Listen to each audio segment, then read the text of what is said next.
안녕하세요, 여러분. 소울 스토리타임에 오신 것을 환영합니다.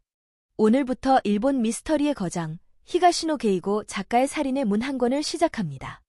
누구에게나 살인의 문은 열려 있다. 하지만 그 문을 넘어서는 순간, 다시는 돌아갈 수 없습니다. 과연 그 문 너머에는 무엇이 기다리고 있을까요? 지금 함께 그 비밀 속으로 들어가 보시겠어요? 시작합니다. 6장. 저주의 엽서는 신문지에 쌓인 채 서랍장 맨 위 칸에 들어 있었다. 그걸 버리지 않은 이유는 함부로 다뤘다가 저주에 걸릴까 봐 겁이 나서였다. 신사의 기둥에 숫자를 새긴 이유도 마찬가지였다. 저주 따위 믿지 않겠다고 생각했지만 나는 제대로 저주에 걸리고 만 것이다. 어느 날 나는 오랜만에 그 엽서들을 꺼냈다. 버리려는 것이었다. 그런 걸 갖고 있으니 불행에 빠진 거라고 생각했다. 엽서는 모두 합해 23장이었지만 사실 그 중에서 내용을 제대로 읽은 건 몇 장뿐이었다. 내용이 모두 비슷할 거라고 짐작한 데다 읽으면 읽을수록 마음만 상할 것 같았기 때문이다. 그래도 버리기 전에 한 번씩은 읽어보기로 마음먹었다. 그리고 이상하게도 엽서를 처음 받았을 때보다 마음이 한결 차분해져 있었다. 이미 나쁜 일이 너무 많이 일어난 후였기 때문일 것이다.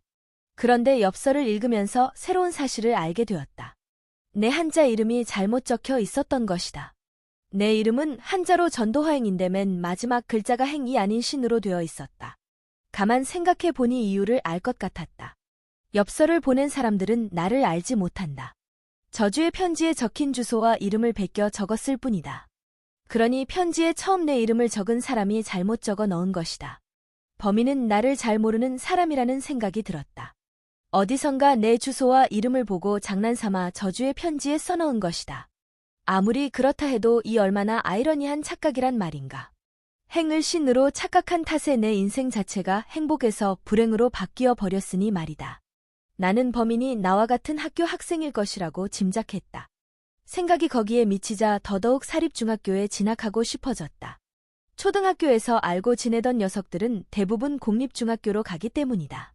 사립에 가면 그들과 얼굴을 마주치지 않아도 된다. 하지만 사립중학교에 진학하겠다는 꿈은 깨진 지 오래였다. 최소한 앞으로 3년은 고독한 학교 생활을 해야 한다. 그 사실은 머리를 빡빡 깎아야 한다는 교칙 이상으로 나를 우울하게 만들었다. 그런데 막상 중학생이 되고 보니 괴로운 일만 있는 건 아니었다. 내가 진학한 중학교에는 나와 다른 초등학교에서 온 학생들이 적지 않았다. 아무것도 모르는 반 아이들은 나를 따돌리지 않았다. 물론 같은 초등학교에서 온 아이들이 뒤에서 내 험담을 하리라는 것은 충분히 예상할 수 있었다.